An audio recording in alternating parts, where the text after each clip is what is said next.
ਖਬਰਾਂ ਦੇ ਖਾਸ ਬੁਲੇਟਿਨ ਖਬਰ ਦੁਪਹਿਰ ਦੇ ਵਿੱਚ ਤੁਹਾਡਾ ਸਵਾਗਤ ਹੈ। ਮੈਂ ਹਾਂ ਜਗਦੀਸ਼ ਸੰਧੂ। ਬੁਲੇਟਿਨ ਦੀ ਸ਼ੁਰੂਆਤ ਕਰਦੇ ਹਾਂ ਹੈਡਲਾਈਨਸ ਦੇ ਨਾਲ।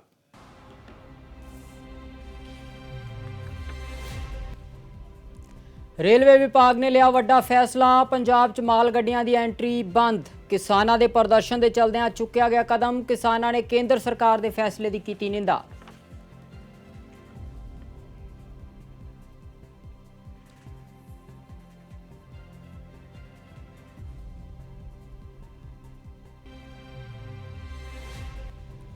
चंडीगढ़ च बीजेपी की कोर कमेटी की मीटिंग। स्कॉलरशिप घोटाले ते खेती कानूनां ते हो सकता है विचार चर्चा। होर अहम मुद्दों ते भी होणगियां विचारां।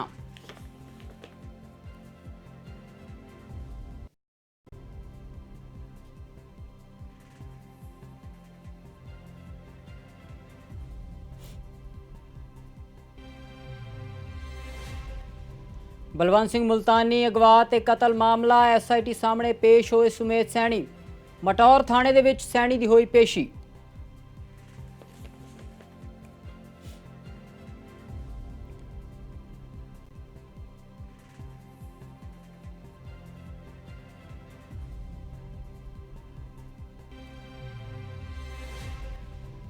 ममदोट विखे दुकान च लगी भयानक अग। अग दीयां लपटां च घिरे दुकानदार ने भज के बचाई जान। CCTV दे विच कैद होई घटना।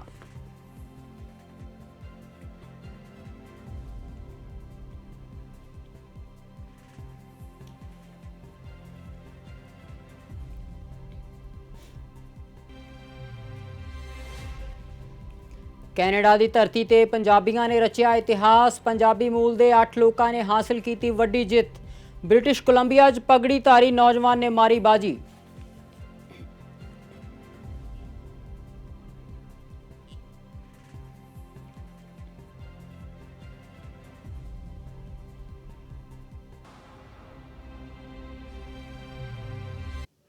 ते हुण खबरां दा करदे हां विस्तार। सब तो पहला सब तो वड्डी खबर पंजाब दे विच रेल सेवावां नाल जुड़ी हुई है खबर है। रेलवे विभाग ने इस नूं लैके वड्डा फैसला लैंदिआं सूबे दे विच माल गड्डियां दी एंट्री बंद कर दित्ती है। किसानां दे प्रदर्शन दे चलदिआं केंद्र सरकार दे वल्लों यह फैसला लिया गया है। किसानां ने केंद्र सरकार दी इस फैसले नूं लैके निंदा कीती है। कोला खाद दी ढुआ ढुआई भी इस दे नाल प्रभावित हो सकती है। सो लंबे समय तो किसानां वल्लों भी रेलवे ट्रैक जाम किए गए ने। इस नूं लैके हुण किसानां वल्लों माल गड्डियां नूं पंजाब आउण दी ढिल दित्ती गई सी। किसान जथेबंदियां ने फैसला कीता सी कि माल गड्डियां नूं नहीं रोकिया जाएगा क्योंकि कोले की पूर्ति भी जरूरी है। खादां अते होर खेती संबंधी समग्री की भी किसानां नूं जरूरत है। इस करके किसानां ने ऐलान किया सी कि बाहरी सूबियां तो आउण वालियां माल गड्डियां नूं नहीं रोकिया जाएगा। पर हुण केंद्र सरकार दे रेलवे विभाग वालों फैसला लिया गया है कि पंजाब दे विच माल गड्डियां नहीं भेजियां जाणगियां। पंजाब दे विच माल गड्डियां दी एंट्री बंद कर दी गई है। इस दे नाल हुण सूबे दे विच कोले ते खाद दी ढोआ ढुआई प्रभावित होवेगी। सूबे दे विच खाद दी जो मंग है, कोले दी जो मंग है वो पूरी नहीं होवेगी, जिस नूं लैके खेती संबंधी संकट ते कोले दा संकट भी सूबे दे विच पैदा हो सकता है। सो किसान जथेबंदियां वालों इस फैसले की निंदा की जा रही है। ट्रैक्टर सानू तो असी तो मतलब अंदर साडा कंट्रोल ऑफिस है, साडे सीनियर डीएम साहब है, जो आदेश देंगे असी तो उन्होंने आदेश के अनुसार चला दी गड्डियां। तो उन्होंने अजे कोई मतलब सानू अरेंजमेंट नहीं। सानू 2 घंटे पहले हर गड्डी का अरेंजमेंट मिलता है भी तुम ड्राइवर गार्ड बुला रहे हो इस करके। तो जो सानू अरेंजमेंट मिलेगा, लेकिन अंदरों सानू अजे तक कोई अरेंजमेंट नहीं मिला। कल मिले सी लास्ट, उस तो बाद अजे तक कोई अरेंजमेंट नहीं। कारण की समझा जा सकता भी रोकने का कारण ये आपको नहीं पता, ये अंदर ही ऑफिसर को पता होगा, सानू नहीं पता है। ये जो काम हो रहा बहुत गलत हो रहा है। पहला काले कानून कटे, हुण रेलां रोकी जांदे आ। ये नाज होर खराब कर रहे आ। ये कदी वास्ते भी हल तो हो नहीं सकता जिवें मोदी साहब चाहुंदे ने। इन्हां नूं ये काला कानून वापस लेना पेगा। पंजाब की धरती ते पहलां भी बंदे अणख दे नाल ही रहे ने, हुण भी गा रहणगे।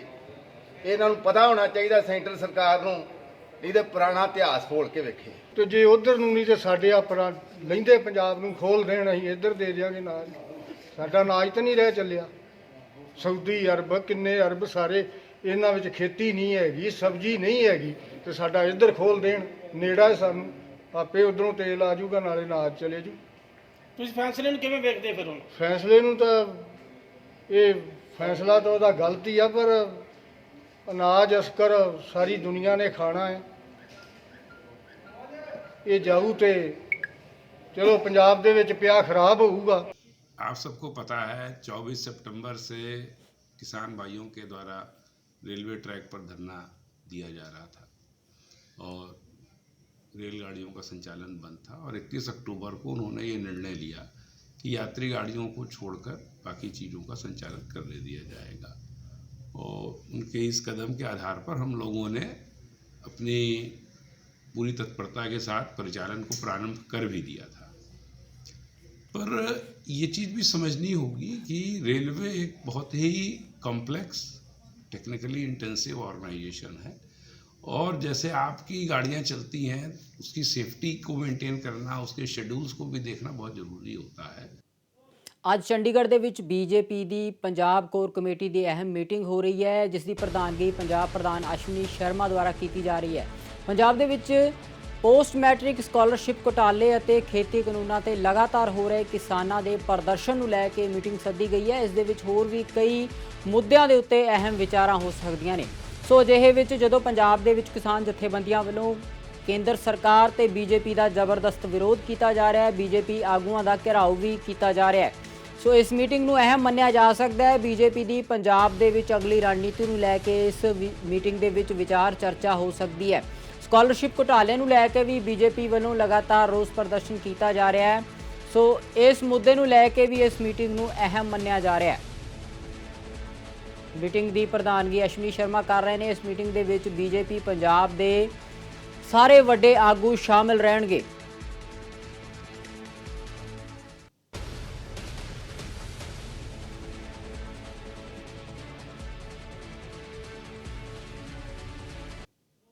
ਮਮਦੋਟ ਵਿਖੇ ਮੋਬਾਈਲ ਦੀ ਦੁਕਾਨ ਦੇ ਅੰਦਰ ਅਚਾਨਕ ਭਿਆਨਕ ਅੱਗ ਲੱਗਣ ਦੀ ਖਬਰ ਸਾਹਮਣੇ ਆਈ ਹੈ। ਅੱਗ ਦੀਆਂ ਲਪਟਾਂ ਵਿੱਚ ਘਿਰੇ ਦੁਕਾਨਦਾਰ ਨੇ ਕਿਸੇ ਤਰ੍ਹਾਂ ਦੁਕਾਨ ਵਿੱਚੋਂ ਨਿਕਲ ਕੇ ਆਪਣੀ ਜਾਨ ਬਚਾਈ। ਦੁਕਾਨਦਾਰ ਨੂੰ ਗੰਭੀਰ ਹਾਲਤ ਦੇ ਵਿੱਚ ਹਸਪਤਾਲ ਦੇ ਵਿੱਚ ਭਰਤੀ ਕਰਵਾਇਆ ਗਿਆ, ਜਿੱਥੇ ਉਸ ਦੀ ਹਾਲਤ ਚਿੰਤਾਜਨਕ ਬਣੀ ਹੋਈ ਹੈ।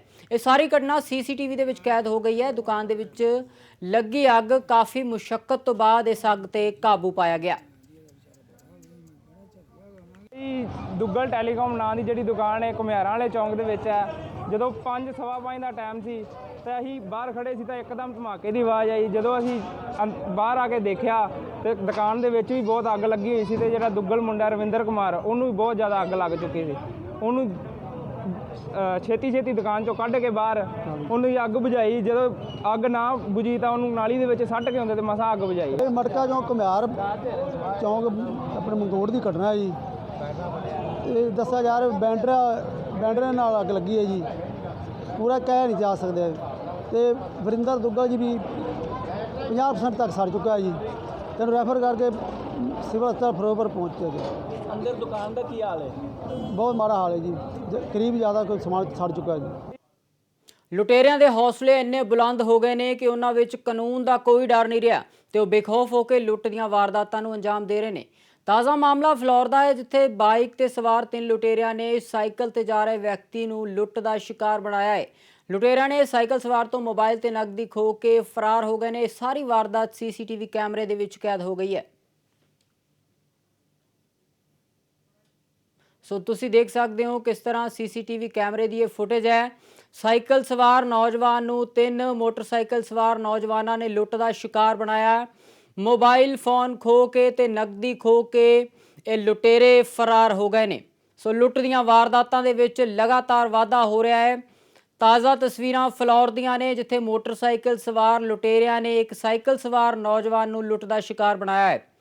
ਇਸ ਸਾਈਕਲ ਸਵਾਰ ਨੌਜਵਾਨ ਤੋਂ ਮੋਬਾਈਲ ਫੋਨ ਤੇ ਨਕਦੀ ਖੋਹ ਕੇ ਇਹ ਲੁਟੇਰੇ ਫਰਾਰ ਹੋ ਗਏ।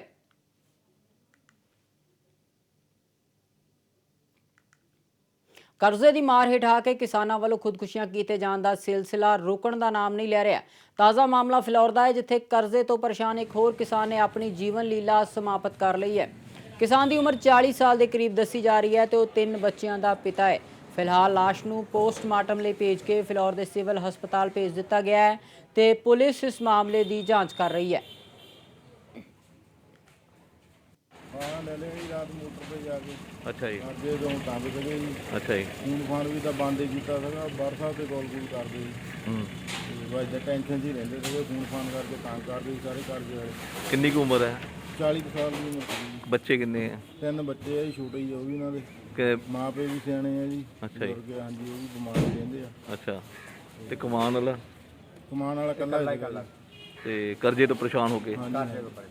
ਜੀ ਥਾਣਾ ਬਿਲਗਾ ਤੋਂ ਜੀ, ਹਾਂਜੀ। ਪਿੰਡ ਮੌਲ ਸਾਹਿਬ। ਅੱਛਾ। ਉਹਨਾਂ ਨੇ ਦੱਸਿਆ ਕਿ ਫਾਹਾ ਲਿੱਤਾ ਜੀ। ਅੱਛਾ, ਕੋਈ ਇਹਨਾਂ ਨੇ ਦੱਸਿਆ ਕੰਪਲੇਂਟ ਲਿਖਾਈ ਘਰਦਿਆਂ ਨੇ? ਫਿਲਹਾਲ ਤੇ 174 ਦੀ ਕਾਰਵਾਈ ਕਰਾਂਗੇ ਜੀ, ਅੱਛਾ ਜੀ। ਉਸ ਤੋਂ ਬਾਅਦ ਜੋ ਨਹੀਂ ਜਿੱਦਾਂ ਕੋਈ ਦਾ ਅਫਵਾਹ ਲਿਆ ਕਹਿੰਦੇ ਕਰਜ਼ੇ ਤੋਂ ਪਰੇਸ਼ਾਨ ਸੀ ਜਾਂ ਕਿੱਦਾਂ? ਹੁਣ ਇਹਦੇ ਤੇ ਦੇਖੋ ਜੀ, ਬਾਅਦ ਚੋਂ ਤਫਤੀਸ਼ ਕਰਨ ਚਾਹੀਦੀ। ਫਿਲਹਾਲ ਤੇ 174 ਦੀ ਕਾਰਵਾਈ। ਬੀਤੇ ਦਿਨੀ ਸ਼ੌਰਿਆ ਚੱਕਰ ਵਿਜੇਤਾ ਕਾਮਰੇਡ ਬਲਵਿੰਦਰ ਸਿੰਘ ਨੂੰ ਕੁਝ ਅਣਪਛਾਤੇ ਵਿਅਕਤੀਆਂ ਵੱਲੋਂ ਗੋਲੀ ਮਾਰ ਕੇ ਕਤਲ ਕਰ ਦਿੱਤਾ ਗਿਆ ਸੀ। ਅੱਜ ਉਹਨਾਂ ਦੀ ਆਤਮਿਕ ਸ਼ਾਂਤੀ ਦੇ ਲਈ ਰੱਖੇ ਸ਼੍ਰੀ ਅਖੰਡ ਪਾਠ ਸਾਹਿਬ ਦੇ ਭੋਗ ਦੇ ਵਿੱਚ ਉਹਨਾਂ ਦੇ ਗ੍ਰਹਿ ਕਸਬਾ ਭਿੱਖੀਵਿੰਡ ਵਿਖੇ ਭੋਗ ਪਾਏ ਗਏ। ਇਸ ਉਪਰੰਤ ਅੰਤਿਮ ਅਰਦਾਸ ਸਮੇਂ ਪੁਲਿਸ ਵੱਲੋਂ ਉਹਨਾਂ ਦੇ ਘਰ ਨੂੰ ਛਾਉਣੀ ਦੇ ਵਿੱਚ ਤਬਦੀਲ ਕਰ ਦਿੱਤਾ ਗਿਆ। ਦੱਸ ਦਈਏ ਕਿ ਅੰਤਿਮ ਅਰਦਾਸ ਵਿੱਚ ਪਹੁੰਚ ਰਹੇ ਰਾਜਨੀਤਿਕ ਆਗੂ, ਜਿਨ੍ਹਾਂ ਦੇ ਵਿੱਚੋਂ ਬੀਜੇਪੀ ਦੇ ਰਾਜ ਸਭਾ ਮੈਂਬਰ ਅਤੇ ਹਿੰਦੂ ਨੇਤਾ ਆਰਐਸਐਸ ਦੇ ਮੁਖੀ ਮਹੇਸ਼ਵਰ ਤੋਂ ਇਲਾਵਾ ਹਲਕਾ ਖੇਮਕਰਨ ਤੋਂ ਵਿਧਾਇਕ ਸੁਖਪਾਲ ਸਿੰਘ ਭੁੱਲਰ, ਸੀਪੀਆਈ ਕਾਮਰੇਡ ਮੰਗਤ ਰਾਮ ਅਤੇ ਸਾਬਕਾ ਵਿਧਾਇਕ ਸ਼੍ਰੋਮਣੀ ਅਕਾਲੀ ਦਲ ਵਿਰਸਾ ਸਿੰਘ ਵਲਟੋਆ ਵੀ ਸ਼ਾਮਲ ਹੋਏ ਨੇ। ਸੋ ਵੱਡੀ ਗਿਣਤੀ ਦੇ ਵਿੱਚ ਸਿਆਸੀ ਸ਼ਖਸੀਅਤਾਂ ਇਸ ਸਮਾਗਮ ਦੇ ਵਿੱਚ ਪਹੁੰਚੀਆਂ ਨੇ। ਸੋ ਪੁਲਿਸ ਵੱਲੋਂ ਸੁਰੱਖਿਆ ਦੇ ਪੁਖਤਾ ਇੰਤਜ਼ਾਮ ਇਸ ਮੌਕੇ ਕੀਤੇ ਗਏ ਸਨ। ਬੀਜੇਪੀ ਦੇ ਸੀਨੀਅਰ ਆਗੂ ਸ਼ਵੇਤ ਮਲਿਕ ਵੀ ਖਾਸ ਤੌਰ ਤੇ ਇਸ ਪ੍ਰੋਗਰਾਮ ਦੇ ਵਿੱਚ ਸ਼ਾਮਲ ਹੋਏ ਤੇ ਉਹਨਾਂ ਨੇ ਸ਼ਹੀਦ ਨੂੰ ਆਪਣੀ ਸ਼ਰਧਾਂਜਲੀ ਭੇਂਟ ਕੀਤੀ।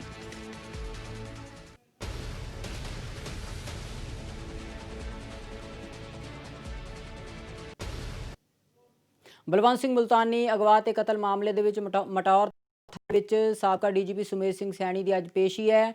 ਅੱਜ ਉਹ ਖਾਸ ਤੌਰ ਤੇ ਐਸਆਈਟੀ ਦੇ ਸਾਹਮਣੇ ਪੇਸ਼ ਹੋਏ ਨੇ। ਤੁਹਾਨੂੰ ਦੱਸ ਦਈਏ, ਇਸ ਤੋਂ ਪਹਿਲਾਂ ਸਾਬਕਾ ਡੀਜੀਪੀ ਸੁਮੇਧ ਸੈਣੀ ਨੂੰ ਮੁੜ ਤੋਂ ਨੋਟਿਸ ਭੇਜਿਆ ਗਿਆ ਸੀ। ਨੋਟਿਸ ਅਨੁਸਾਰ ਸੈਣੀ ਨੂੰ ਐਸਆਈਟੀ ਦੇ ਸਾਹਮਣੇ ਅੱਜ 11 ਵਜੇ ਪੇਸ਼ ਹੋਣਾ ਸੀ। ਪੇਸ਼ ਹੈ ਸਾਡੇ ਪੱਤਰਕਾਰ ਦੀ ਇਸ ਬਾਰੇ ਇੱਕ ਖਾਸ ਰਿਪੋਰਟ। ਸੁਮੇਧ ਸਿੰਘ ਸੈਣੀ ਸਾਬਕਾ ਡੀਜੀਪੀ ਜਿਹੜੇ ਨੇ ਮੋਹਾਲੀ ਕੋਰਟ ਦੇ ਸਿੱਟ ਦੇ ਕੋਲੇ ਸਾਹਮਣੇ ਪੇਸ਼ ਹੋਣੇ। ਤਸਵੀਰਾਂ ਦੇਖ ਸਕਦੇ ਹੋ ਕਿ ਤੁਸੀਂ ਤਸਵੀਰਾਂ ਦੇ ਵਿੱਚ ਸੁਮੇਧ ਸਿੰਘ ਸੈਣੀ, ਤੁਸੀਂ ਤਸਵੀਰਾਂ ਦੇਖ ਸਕਦੇ ਹੋ ਕਿ ਹੁਣੇ ਸੁਮੇਧ ਸਿੰਘ ਸੈਣੀ ਸਿੱਟ ਦੇ ਸਾਹਮਣੇ ਪੇਸ਼ ਹੋਏ ਨੇ ਤੇ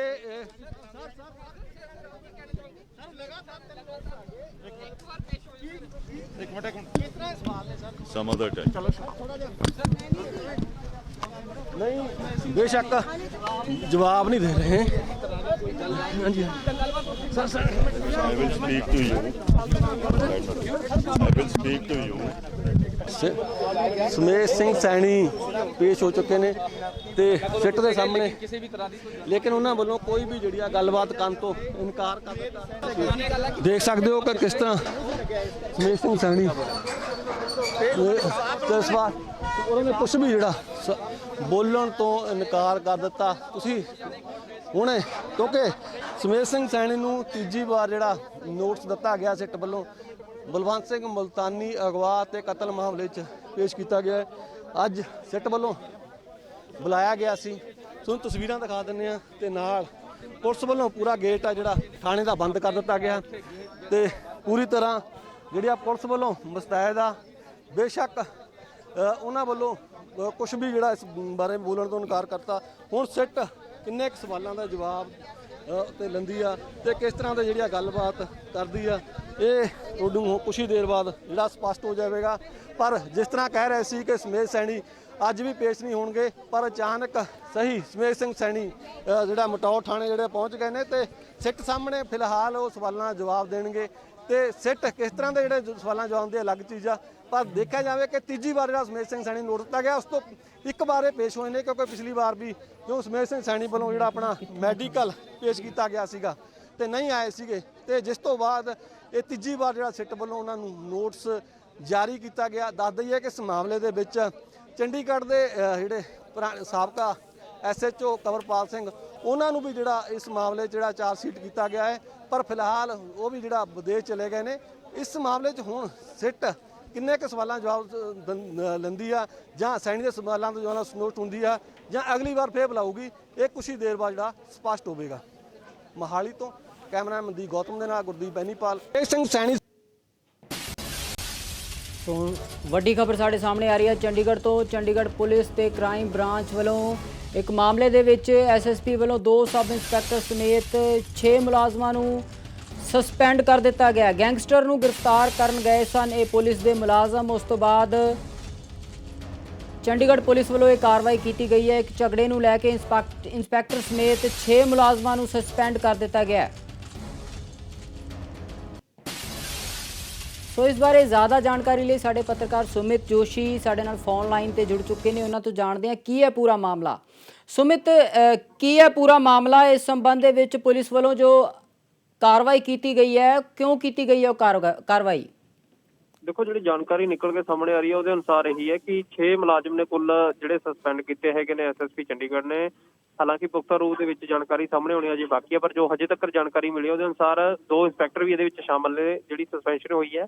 ਤੇ ਕਾਰਨ ਇਹ ਬਣਿਆ ਕਿ ਕਿਸੇ ਆਰੋਪੀ ਨੂੰ ਫੜਨ ਵਾਸਤੇ ਇੱਕੋ ਜਗ੍ਹਾ ਤੇ ਜਿਹੜੀ ਨੇ ਕਿ ਕ੍ਰਾਈਮ ਬ੍ਰਾਂਚ ਤੇ ਦੂਜੀ ਪੁਲਿਸ ਹੈ ਜਿਹੜੀ ਉਹ ਇਕੱਠੀ ਹੋ ਗਈ ਤੇ ਆਪਸ ਦੇ ਵਿੱਚ ਹੀ ਉਲਝਦੀ ਹੋਈ ਨਜ਼ਰ ਆਈ। ਜਿਸ ਤੋਂ ਬਾਅਦ ਜਦੋਂ ਮਾਮਲਾ ਐਸਐਸਪੀ ਦੇ ਧਿਆਨ 'ਚ ਆਇਆ ਤਾਂ ਉਹਨਾਂ ਦੇ ਵੱਲੋਂ ਜਿਹੜੀ ਇਹ ਕਾਰਵਾਈ ਕੀਤੀ ਗਈ ਕਿ ਆਖਰਕਾਰ ਜਦੋਂ ਤੁਸੀਂ ਕਿਸੇ ਨੂੰ ਫੜਨ ਗਏ ਹੈਗੇ ਹੋ, ਕੋਈ ਆਰੋਪੀ ਦੀ ਕਿਸੇ ਦਾ ਇਨਪੁਟ ਹੈਗਾ ਤਾਂ ਤੁਸੀਂ ਆਪਸ 'ਚ ਕਿਉਂ ਉਲਝੇ ਹੋ। ਹਾਲਾਂਕਿ ਇਹ ਤੇ ਡਿਪਾਰਟਮੈਂਟ ਦੀ ਇਨਕੁਆਇਰੀ ਚੱਲੇਗੀ, ਉਸ ਤੋਂ ਬਾਅਦ ਪਤਾ ਲੱਗੇਗਾ ਕਿ ਆਖਰ ਕੌਣ ਸਹੀ ਸੀ ਕੌਣ ਗਲਤ। ਬਾਕੀ ਪੁਖਤਾ ਰੂਪ ਦੇ ਵਿੱਚ ਹਜੇ ਪੁਲਿਸ ਵੱਲੋਂ ਵੀ ਇਸ ਮਾਮਲੇ ਦੀ ਹੈ ਜਿਹੜੀ ਜਾਣਕਾਰੀ ਸਾਂਝੀ ਕਰਨਾ ਜੇ ਬਾਕੀ ਆ। ਸੁਮਿਤ, ਕੀ ਦੇਖਦੇ ਹੋ ਇਸ ਦੇ ਵਿੱਚ? ਕੋਈ ਕਮਿਊਨੀਕੇਸ਼ਨ ਦਾ ਗੈਪ ਦੇਖਦੇ ਹੋ 2 ਵਿਭਾਗਾਂ ਦੇ ਵਿੱਚ ਆਪਸੀ, ਜਾਂ ਫਿਰ ਜੋ ਝਗੜਾ ਹੋਇਆ ਉਸ ਨੂੰ ਲੈ ਕੇ ਕੀ ਕਾਰਨ ਬਣਿਆ? ਕਿਉਂਕਿ ਜੇਕਰ 2 ਡਿਪਾਰਟਮੈਂਟਾਂ ਦੇ ਵਿੱਚ 2 ਟੀਮਾਂ ਪਹੁੰਚ ਗਈਆਂ ਸਨ ਤਾਂ ਆਪਸੀ ਗੱਲਬਾਤ ਰਾਹੀਂ ਮਸਲਾ ਹੱਲ ਹੋ ਜਾਣਾ ਚਾਹੀਦਾ ਸੀ। ਇਹ ਝਗੜਾ ਕਿਉਂ ਹੋਇਆ ਆਖਿਰ? ਦੇਖੋ, ਇਹੀ ਜਿਹੜੀ ਡਿਪਾਰਟਮੈਂਟ ਦੀ ਇਨਕੁਆਇਰੀ ਦੇ ਵਿੱਚੋਂ ਨਿਕਲ ਕੇ ਸਾਹਮਣੇ ਆਏਗਾ ਕਿ ਆਖਰਕਾਰ ਇੱਕ ਅਨੁਸ਼ਾਸਨਿਕ ਜਿਹੜਾ ਮਹਿਕਮਾ ਹੈਗਾ ਪੁਲਿਸ ਤੇ ਉਹ ਆਖਰ ਇਸ ਤਰ੍ਹਾਂ ਦੀ ਨੌਬਤ ਹੀ ਪਹਿਲਾਂ ਤਾਂ ਕਿਉਂ ਆਈ? ਜੇ ਉੱਥੇ ਦੋਨੇ ਪੁਲਿਸ ਇਕੱਠੀਆਂ ਹੋ ਵੀ ਗਈਆਂ ਸੀਗੀਆਂ ਤਾਂ ਆਖਰ ਆਪਸ ਸੁਲਝਣ ਤਾਂ ਨਹੀਂ ਕਿਉਂ ਹੋਈ? ਇਹ ਤਮਾਮ ਚੀਜ਼ਾਂ ਨੂੰ ਲੈ ਕੇ ਇਹ ਜਿਹੜੀ ਡਿਪਾਰਟਮੈਂਟ ਦੀ ਇਨਕੁਆਇਰੀ ਤੋਂ ਬਾਅਦ ਸਾਫ਼ ਹੋ ਪਾਊਗਾ। ਜੀ, ਧੰਨਵਾਦ ਤੁਹਾਡਾ ਇਸ ਜਾਣਕਾਰੀ ਦੇ ਲਈ ਸੁਮਿਤ। ਸੋ ਸੁਮਿਤ ਜਾਣਕਾਰੀ ਦੇ ਰਹੇ ਸਨ ਇਸ ਘਟਨਾ ਬਾਰੇ। ਸੋ ਵੱਡੀ ਕਾਰਵਾਈ ਕੀਤੀ ਗਈ ਹੈ। ਐਸਐਸਪੀ ਕੁਲਦੀਪ ਸਿੰਘ ਚਾਹਲ ਦੇ ਵੱਲੋਂ 2 ਟੀਮਾਂ ਪਹੁੰਚ ਗਈਆਂ ਸਨ ਪੁਲਿਸ ਦੀਆਂ, ਜਿਸ ਨੂੰ ਲੈ ਕੇ ਇਹ ਆਪਸੀ ਝਗੜਾ ਹੋਇਆ, ਜਿਸ ਤੋਂ ਬਾਅਦ ਪੁਲਿਸ ਮੁਲਾਜ਼ਮਾਂ ਦੇ ਖਿਲਾਫ ਇਹ ਵੱਡੀ ਕਾਰਵਾਈ ਕੀਤੀ ਗਈ ਹੈ।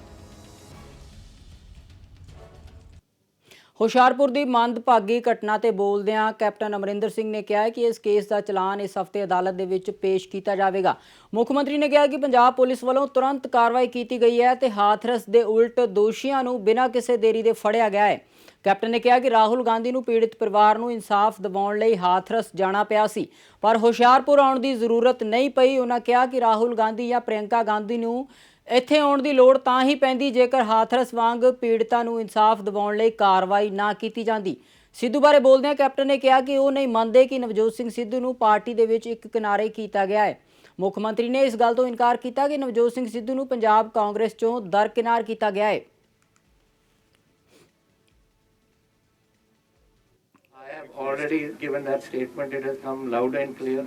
बड़े अखबारों ਦੇ ਵਿੱਚ ਅੱਜ ਸਾਰੀ ਆਈ ਹੈ ਕਿ ਸਾਨੂੰ ਉੱਥੇ ਉਹਨਾਂ ਨੂੰ ਵਿਜ਼ਿਟ ਕਰਨ ਦੀ ਲੋੜ ਨਹੀਂ। ਵਿਜ਼ਿਟ ਕਿਉਂ ਕਰਨ ਦੀ ਲੋੜ? ਕਿਉਂਕਿ ਉੱਥੇ ਦੀ ਪੁਲਿਸ ਇਨ ਐਕਸ਼ਨ ਸੀ, ਉੱਥੇ ਕੋਈ ਕਾਰਵਾਈ ਨਹੀਂ ਚੱਕੀ ਜਾਂਦੀ ਸੀ। ਉੱਤਰ ਪ੍ਰਦੇਸ਼ ਦੇ ਵਿੱਚ ਸਾਡੇ ਤਾਂ ਅਸੀਂ ਬੰਦੇ ਫੜ ਲਏ, ਇੱਕ ਦਿਨ 'ਚ ਪੁਲਿਸ ਨੇ ਫੜ ਲਏ ਸੀ। So there is no question for them to come. जब फड़ ले और जब कानूनी व्यवस्था चल ठीक है और कानून ठीक चल रहे हैं तो उन्हें होने की लोड़ सी। और जो दशहरे के उपर सी रेलवे जी उत्थे पुलिस है, रेलवे का जी जथेबंदी है, ये उन्होंने एम्पलॉय से असी तो उन्होंने मोमेंटरी जो कुछ देना सी असी देता उन्होंने देखभाल अपने परिवार को करने लई, लेकिन जोड़ा कुछ उन्होंने मिलना है वो रेलवे मिनिस्ट्री ने भुगतना पै रहा भी ईडी के नोटिस आ रहे ਤੁਹਾਡੇ ਪਰਿਵਾਰਕ ਮੈਂਬਰਾਂ ਨੂੰ। ਕੋਈ ਗੱਲ ਕਿਹੜੀ ਪਹਿਲੀ ਵਾਰ ਆਏ। ਪਟਿਆਲਾ ਤੋਂ ਖਬਰ ਹੈ ਜਿੱਥੇ NIS ਚੌਂਕ ਦੇ ਵਿੱਚ ਗੋਲੀ ਚੱਲਣ ਦਾ ਮਾਮਲਾ ਸਾਹਮਣੇ ਆਇਆ ਹੈ। ਇਸ ਫਾਇਰਿੰਗ ਵਿੱਚ 2 ਵਿਅਕਤੀਆਂ ਦੇ ਜ਼ਖਮੀ ਹੋਣ ਦੀ ਖਬਰ ਹੈ। ਦੱਸਦੀ ਹੈ ਕਿ ਪਟਿਆਲਾ ਵਿੱਚ ਮੁੱਖ ਮੰਤਰੀ ਕੈਪਟਨ ਅਮਰਿੰਦਰ ਸਿੰਘ ਦੇ ਪ੍ਰੋਗਰਾਮ ਦੇ ਕੁਝ ਹੀ ਮਿੰਟ ਬਾਅਦ ਇਹ ਗੋਲੀ ਚੱਲੀ। CM ਦਾ ਜਿੱਥੇ ਪ੍ਰੋਗਰਾਮ ਸੀ ਉਸ ਤੋਂ 500 ਮੀਟਰ ਦੀ ਦੂਰੀ ਤੇ ਇਸ ਵਾਰਦਾਤ ਨੂੰ ਅੰਜਾਮ ਦਿੱਤਾ ਗਿਆ।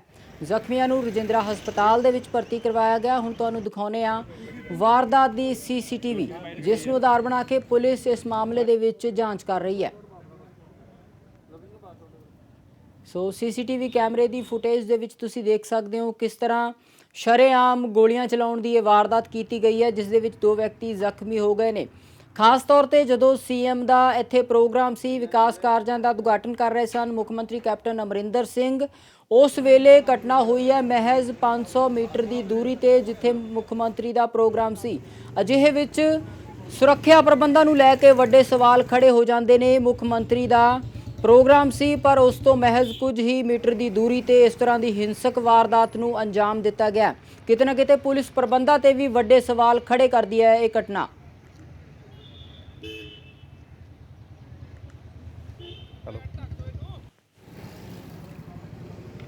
ਇਹ ਜੀ ਹੁਣੇ ਸਾਨੂੰ ਕੁਝ ਟਾਈਮ ਪਹਿਲਾਂ ਇਨਫੋਰਮੇਸ਼ਨ ਆਈ ਸੀ ਕਿ ਇੱਥੇ ਕੋਈ ਰਾਉਂਡ ਵਗੈਰਾ ਫਾਇਰ ਹੋਏ ਤਾਂ ਮੌਕੇ 'ਤੇ ਅਸੀਂ ਆਏ ਹੈਗੇ ਆ, ਵੈਰੀਫਾਈ ਕਰ ਰਹੇ ਹਾਂ। ਇਹਦੇ 'ਚ ਹੁਣ ਤੱਕ ਪਤਾ ਲੱਗਿਆ ਕਿ 2 ਬੰਦੇ ਇੰਜਰਡ ਹੋਏ ਹੈਗੇ। ਫੈਟਲ ਇੰਜਰੀਜ਼ ਨਹੀਂ ਹੈ ਬਟ ਇੱਕ ਦੇ ਬਾਂਹ 'ਤੇ ਹੈ ਅਤੇ ਇੱਕ ਬੈਕ 'ਤੇ ਲੱਗੀ ਹੈਗੀ, ਉਹ ਹਸਪੀਟਲਾਈਜ਼ ਨੇ, ਇਲਾਜ ਚੱਲ ਰਿਹਾ ਉਹਨਾਂ ਦਾ। ਅਤੇ ਬਾਕੀ ਫਰਦਰ ਅਸੀਂ ਇਨਵੈਸਟੀਗੇਟ ਕਰ ਰਹੇ ਹੈਗੇ ਆ ਸਾਰੇ ਐਂਗਲਸ ਤੋਂ। ਸਰ ਕਿਹਾ ਜਾ ਰਿਹਾ ਕਿ ਕੋਈ ਜਿਹੜੇ ਕਾਂਗਰਸੀ ਯੂਥ ਐਮਸੀ ਸਨ ਉਹ ਵੀ ਨਾਲ ਆਏ ਹੋਏ ਸਨ, ਉਹਨਾਂ ਦੇ ਨਾਲ ਬਹਿਸ ਹੋਈ ਇਸ ਸਟੇਜ 'ਤੇ ਜੀ ਇਹ ਮਤਲਬ ਹਾਲੇ ਤੱਕ ਕਲੈਰਿਟੀ ਨਹੀਂ। ਜਿਹੜੇ ਕੰਪਲੇਨੈਂਟ ਨੇ ਐਡਮਿਟਡ ਨੇ ਉਹਨਾਂ ਕੋਲ ਅਸੀਂ ਟੀਮ ਭੇਜੀ ਹੈਗੀ ਆ। ਹਾਲੇ ਤੱਕ ਕੋਈ ਕਲੈਰਿਟੀ ਨਹੀਂ, ਮਤਲਬ ਅਸੀਂ ਕੁਛ ਨਹੀਂ ਕਹਿ ਸਕਦੇ ਕੋਈ ਕਿ ਕਿਸ ਕੌਣ ਇਹ 'ਚ ਗਿਲਟੀ ਹੈਗਾ ਜਾਂ ਕਿਸ ਨੇ ਫਾਇਰ ਕਿਸ 'ਤੇ ਕੀਤਾ ਹੈਗਾ। ਪੰਜਾਬੀਆਂ ਨੇ ਦੇਸ਼ ਹੀ ਨਹੀਂ ਦੁਨੀਆ ਭਰ ਦੇ ਵਿੱਚ ਮੱਲਾਂ ਮਾਰੀਆਂ ਨੇ। ਐਤਵਾਰ ਨੂੰ ਆਏ ਕੈਨੇਡਾ ਦੇ ਬ੍ਰਿਟਿਸ਼ ਕੋਲੰਬੀਆ ਦੇ ਸੂਬਾਈ ਚੋਣਾਂ ਦੇ ਨਤੀਜੇ ਦੇ ਵਿੱਚ ਪੰਜਾਬੀ ਮੂਲ ਦੇ ਲੋਕਾਂ ਨੇ 8 ਥਾਵਾਂ ਤੇ ਮਹੱਤਵਪੂਰਨ ਜਿੱਤ ਹਾਸਲ ਕੀਤੀ ਹੈ। ਇਹਨਾਂ ਵਿੱਚੋਂ ਬਹੁਤੇ ਪ੍ਰਵਾਸੀ ਪੰਜਾਬੀ ਸਰੀ ਦੀ ਨਿਊ ਡੈਮੋਕ੍ਰੈਟਿਕ ਪਾਰਟੀ NDP ਦੀ ਟਿਕਟ ਤੋਂ ਜਿੱਤੇ ਨੇ। ਇੱਥੇ ਮਨੁੱਖੀ ਅਧਿਕਾਰਾਂ ਦੇ ਵਕੀਲ ਅਮਨ ਸਿੰਘ ਨੇ ਵੀ ਇਤਿਹਾਸ ਰਚਿਆ ਹੈ। ਬ੍ਰਿਟਿਸ਼ ਕੋਲੰਬੀਆ ਅਸੈਂਬਲੀ ਦੇ ਪਹਿਲੇ ਦਸਤਾਰਧਾਰੀ ਸਿੱਖ MLA ਬਣੇ ਨੇ। ਬ੍ਰਿਟਿਸ਼ ਕੋਲੰਬੀਆ ਦੀਆਂ 87 ਸੀਟਾਂ ਵਿੱਚੋਂ 22 ਸੀਟਾਂ ਦੇ ਲਈ ਪੰਜਾਬੀ ਮੂਲ ਦੇ ਲੋਕਾਂ ਨੇ ਫਾਰਮ ਭਰੇ ਸਨ। ਦੱਸ ਦਈਏ ਕਿ 2017 ਦੇ ਵਿੱਚ ਇਹਨਾਂ ਚੋਣਾਂ ਜਿੱਤ ਹਾਸਲ ਕਰਨ ਵਾਲੇ ਪੰਜਾਬੀਆਂ ਦੀ ਗਿਣਤੀ 7 ਸੀ, ਜਿਨ੍ਹਾਂ ਦੇ ਵਿੱਚ ਰਾਜ ਚੌਹਾਨ ਲਗਾਤਾਰ 5ਵੀਂ ਵਾਰ ਬਰਨਮੀ ਐਡਮੰਡਸ ਤੋਂ NDP ਉਮੀਦਵਾਰ ਵਜੋਂ ਜੇਤੂ ਰਹੇ ਨੇ। Chauhan Canadian farm worker union ਦੇ ਪ੍ਰਧਾਨ ਵੀ ਰਹਿ ਚੁੱਕੇ ਨੇ। ਪੰਜਾਬੀ ਉਮੀਦਵਾਰ ਜਿਹੜੇ ਚੋਣ ਜਿੱਤੇ ਨੇ ਉਹਨਾਂ ਦੇ ਵਿੱਚ ਜਗਰੂਪ ਬਰਾੜ, ਜਿਨੀ ਸਿਮਜ਼, ਰਚਨਾ ਸਿੰਘ, ਹੈਰੀ ਬੈਂਸ, ਰਾਜ ਚੌਹਾਨ, ਰਵੀ ਕਾਲੋ ਤੇ ਨਿੱਕੀ ਸ਼ਰਮਾ ਸ਼ਾਮਲ ਨੇ।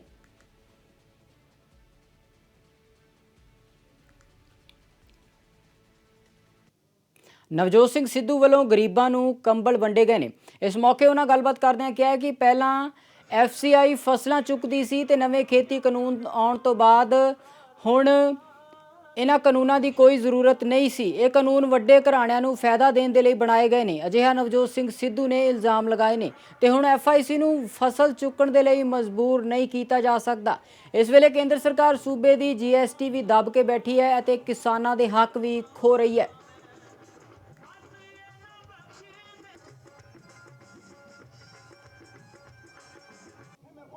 ਇਹਨਾਂ ਕਾਨੂੰਨਾਂ ਦੇ ਆਉਣ ਤੋਂ ਬਾਅਦ ਆਪਾਂ FCI ਨੂੰ ਮਜਬੂਰ ਨਹੀਂ ਕਰ ਸਕਦੇ ਕਿ ਉਹ ਫਸਲ ਚੁੱਕਣ, ਸਰਕਾਰੀ ਖਰੀਦ ਕਰਨ, ਕਿਉਂਕਿ ਗੱਲ ਤਾਂ ਸਿਰਫ ਸਰਕਾਰੀ ਖਰੀਦ ਦੀ ਹੈ ਵੀ ਸਰਕਾਰੀ ਖਰੀਦ ਹੋਊ ਕਿ ਨਹੀਂ ਹੋਊ। ਸਾਨੂੰ ਕੇਂਦਰ ਦੇ ਖਿਲਾਫ ਡਟ ਕੇ ਲੜਨਾ ਪਊ। ਇਸ ਲਈ ਮੈਂ ਅੱਜ ਇਹ ਕਹਿ ਰਿਹਾ ਕਿ ਅੱਜ ਆਪਾਂ ਇਕਜੁੱਟ ਹੋ ਕੇ, ਇੱਕ ਮੁੱਠ ਹੋ ਕੇ ਕਾਮਨ ਮਿਨੀਮਮ ਪ੍ਰੋਗਰਾਮ ਦੀ ਗੱਲ ਕਰੀਏ।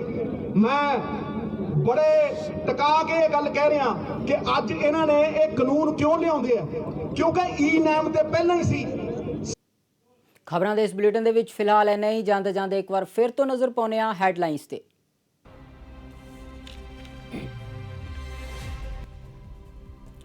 ਰੇਲਵੇ ਵਿਭਾਗ ਵੱਲੋਂ ਲਿਆ ਗਿਆ ਵੱਡਾ ਫੈਸਲਾ, ਪੰਜਾਬ 'ਚ ਮਾਲ ਗੱਡੀਆਂ ਦੀ ਐਂਟਰੀ ਕੀਤੀ ਗਈ ਬੰਦ। ਕਿਸਾਨਾਂ ਦੇ ਪ੍ਰਦਰਸ਼ਨ ਦੇ ਚੱਲਦਿਆਂ ਕੇਂਦਰ ਸਰਕਾਰ ਵੱਲੋਂ ਚੁੱਕਿਆ ਗਿਆ ਕਦਮ। ਕਿਸਾਨਾਂ ਨੇ ਕੇਂਦਰ ਸਰਕਾਰ ਦੇ ਫੈਸਲੇ ਦੀ ਕੀਤੀ ਨਿੰਦਾ।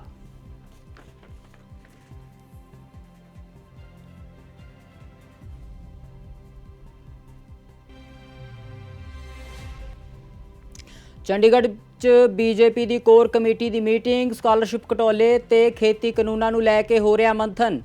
ਹੋਰ ਵੀ ਕਈ ਅਹਿਮ ਮੁੱਦਿਆਂ ਤੇ ਹੋ ਰਹੀ ਹੈ ਵਿਚਾਰ ਚਰਚਾ।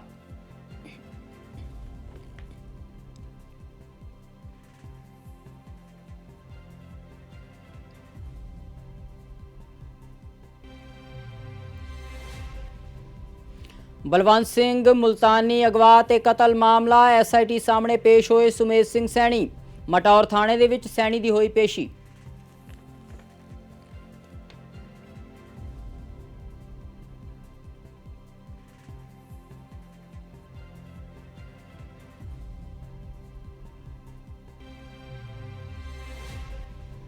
ਮਮਦੌੜ 'ਚ ਦੁਕਾਨ ਨੂੰ ਲੱਗੀ ਭਿਆਨਕ ਅੱਗ ਦੀਆਂ ਲਪਟਾਂ ਵਿੱਚ ਘਿਰੇ ਦੁਕਾਨਦਾਰ ਨੇ ਭੱਜ ਕੇ ਬਚਾਈ ਜਾਨ। ਸੀਸੀਟੀਵੀ ਕੈਮਰੇ ਦੇ ਵਿੱਚ ਕੈਦ ਹੋਈ ਘਟਨਾ।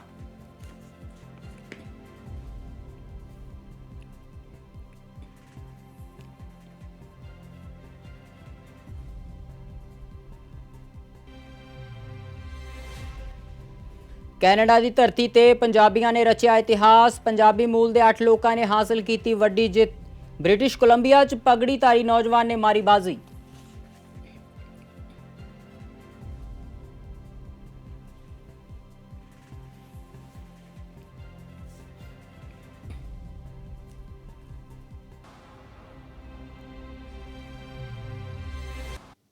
ਖਬਰਾਂ ਦੇ ਇਸ ਬੁਲੇਟਿਨ ਵਿੱਚ ਫਿਲਹਾਲ ਇੰਨਾ ਹੀ। ਜਾਂਦੇ ਜਾਂਦੇ ਇੱਕ ਜ਼ਰੂਰੀ ਜਾਣਕਾਰੀ, ਆਪਣੀ ਕਿਸੇ ਵੀ ਸ਼ਿਕਾਇਤ ਜਾਂ ਸੁਝਾਅ ਨੂੰ ਸਾਡੇ ਨਾਲ ਸਾਂਝਾ ਕਰਨ ਦੇ ਲਈ news@fastway.in ਤੇ ਤੁਸੀਂ ਸਾਨੂੰ ਮੇਲ ਕਰ ਸਕਦੇ ਹੋ ਤੇ ਸਾਡੇ ਪ੍ਰੋਗਰਾਮ ਆਨਲਾਈਨ ਦੇਖਣ ਦੇ ਲਈ www.fastway.in ਤੇ ਤੁਸੀਂ ਲੌਗਇਨ ਵੀ ਕਰ ਸਕਦੇ ਹੋ। ਫਿਲਹਾਲ ਮੈਨੂੰ ਦਿਓ ਇਜਾਜ਼ਤ। ਧੰਨਵਾਦ।